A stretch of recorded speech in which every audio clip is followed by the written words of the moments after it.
Hello student, देखिए पद का गोदली भाग 2 का छठा लेसन लिखा है जनतंत्र का जन्म। इसके पहले सारे वीडियो अपलोड कर चुके हैं, जरूरी ऑब्जेक्टिव जाकर देखिएगा।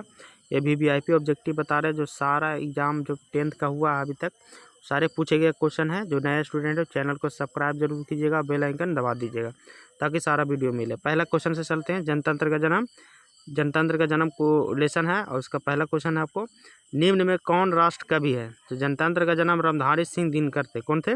रामधारी सिंह दिनकर। पहला को हो जाएगा आपको डी। जनतंत्र का जन्म लेखक कौन है? रामधारी सिंह दिनकर। ये आप लोग याद रखिएगा। पहला के बाद हो गया, दूसरा क्वेश्चन देखते हैं।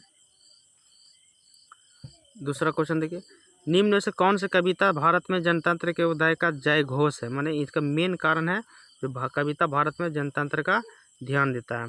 तो दूसरा का आपको हो जाएगा जनतंत्र का जन्म। ठीक है, दूसरा के बाद तीसरा क्वेश्चन देखिए। तीसरा है, निम्न में से रामधारी सिंह दिनकर की रचना कौन सी है? तो चिदम्बरम। कौन है? चिदम्बरम इनका रचना है। चौथा देखिए, उर्वशी किसकी रीति है? उर्वशी आपको निराल दिनकर के रामधारी सिंह दिनकर के उर्वशी रचना है, रामधारी सिंह दिनकर। चौथा के बाद पांचवा क्वेश्चन की ओर चढ़ते हैं। पांचवा क्वेश्चन देखिए,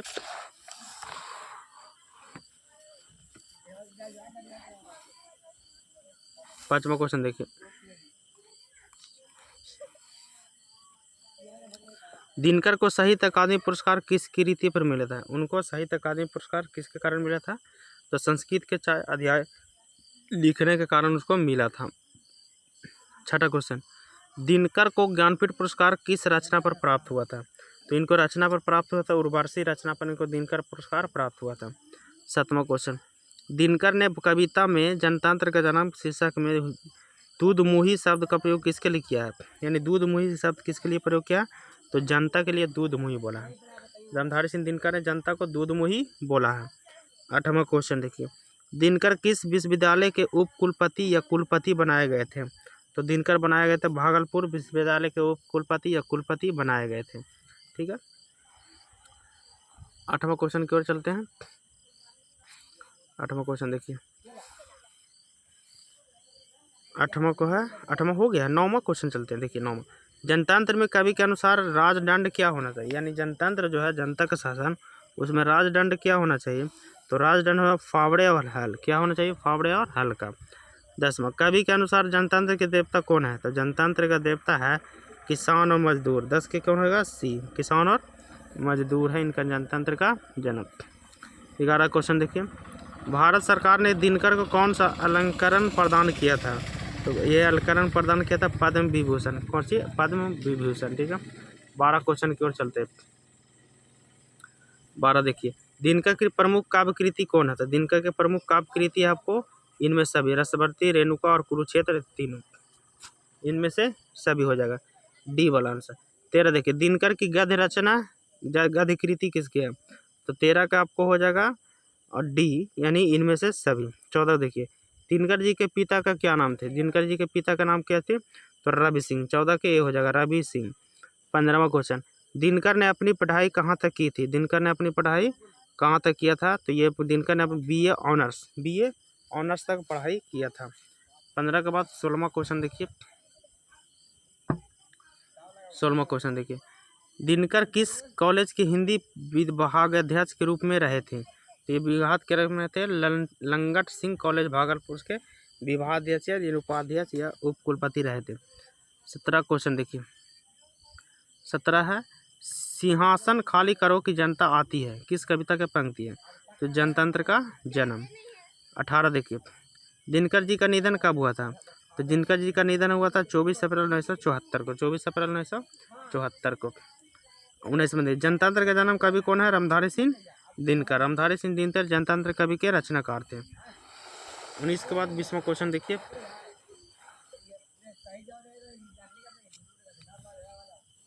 20वां क्वेश्चन देखिए, दिनकर जी का जन्म कब हुआ था? दिनकर जी का जन्म कब हुआ था? तो ये दिनकर जी का जन्म 23 सितंबर 1908 को दिनकर जी का जन्म हुआ था।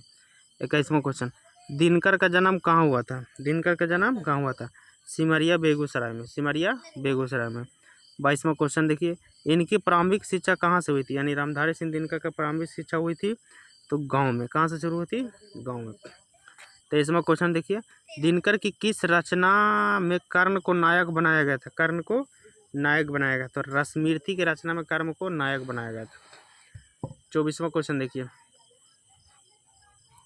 24वां क्वेश्चन 24 है, मिट्टी की ओर कृति, मिट्टी की ओर कृति किसकी रचना? तो गद है, ये कैसा है? गद। 25वां, मिट्टी के अबोध मूर्ति कौन है? तो मिट्टी के अबोध मूर्त है जनतलो। क्या है? कौन है? जनतलो। 26वां क्वेश्चन देखिए, दिनकर जी के माता का नाम क्या थे? तो दिनकर जी के माता का नाम थे, आपको 26 को हो जाएगा मनरूप देवी। दिनकर जी के माता का नाम क्या थे? मनरूप देवी। 27 क्वेश्चन देखिए, कवि के अनुसार देवता कहाँ मिलेंगे? कवि के अनुसार देवता खेतों में मिलेंगे। कहाँ मिलेंगे? खेतों में। 28वां क्वेश्चन देखिए, 28वां क्वेश्चन है, जो भगवान को मंदिरों में खोजते हैं उन्हें कवि ने किसे संबोधित किया है? जब भगवान में मंदिरों में खोजते हैं उसको मूर्ख बोला। क्या बोला है? मूर्ख बोला है।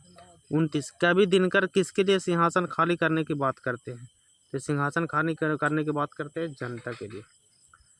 30वां, कवि दिनकर के अनुसार कौन सोने का ताज पहनकर इठला रही है?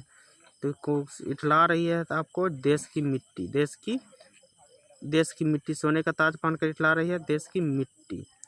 सर सोने का ताज पहनकर इठला रही है तो देश की मिट्टी। 31वां क्वेश्चन देखिए, 31वां क्वेश्चन है आपको, दिनकर के काव्य का मूल स्वर क्या है? दिनकर के काव्य का मूल स्वर है ओज एवं राष्ट्रीय चेतना। ओज एवं राष्ट्रीय चेतना, ठीक है, ओज एवं राष्ट्रीय चेतना। 32वां क्वेश्चन देखिए, निम्न में से कौन राज्यसभा के सदस्य बने हैं? 32, राज्यसभा का सदस्य बने रामधारी सिंह दिनकर, राज्यसभा का सदस्य बने। 33 क्वेश्चन देखिए, रामधारी सिंह दिनकर रचित पाठ कौन है? रामधारी सिंह दिनकर तो जनतंत्र का जन्म, ये रामधारी सिंह का लेखक है। 34वां क्वेश्चन देखिए, सदियों की ठंडी बूझी राख सुगबुगा उठी, मिट्टी सोने का ताज पहन उठलाती है, यह पंक्ति किसकी है? ये पंक्ति है आपको दिनकर जी की। किसकी है? दिनकर जी के। 34 के बाद 35वां क्वेश्चन की ओर चलते हैं। 35वां क्वेश्चन देखिए, दिनकर किस या काल के प्रमुख कवि है? दिनकर किस काल के प्रमुख कवि है? तो एक उत्तर छायावाद के काल के कवि हैं। 35वां क्वेश्चन देखिए, 35वां है, किसके हुंकारों ने महलों की नींव उखड़ जाती है? किनके हुंकारों से महलों की नींव उखड़ जाती है? तो ये आपको जनता के हुंकारों से महलों की नींव उखड़ जाती है। 37, दिनकर जी के कवि के साथ साथ कौन थे? तो दिनकर जी के कवि के साथ साथ थे संगीतकार भी थे। कौन से थे? संगीतकार भी, गद भी थे, गदकार भी थे। कवि गदकार थे, डी नहीं बी होगा। 38वां क्वेश्चन देखिए, 38वां क्वेश्चन देखिए, 38 रामधारी सिंह दिनकर कहाँ के रहने वाले थे? तो रामधारी सिंह दिनकर रहने वाले थे बिहार के। कहाँ के रहने वाले थे? बिहार के। 39वां क्वेश्चन, सदियों की ठंडी बूझी राख सुगबुगा उठी, मिट्टी सोने का ताज पहन इठलाती है, किस कविता की पंक्ति है? तो ये कविता की पंक्ति है जनतंत्र का जन्म, जनतंत्र का जन्म, ठीक है। छठा लेसन का आपको 39 क्वेश्चन है, तो बहुत इंपॉर्टेंट है, जरूरी याद कीजिएगा। वीडियो बार बार देख लीजिएगा, और भुलाते हैं तो ऑब्जेक्टिव हमेशा याद रखिए, ताकि एग्जाम में आपको पूरा बने। Thank you student.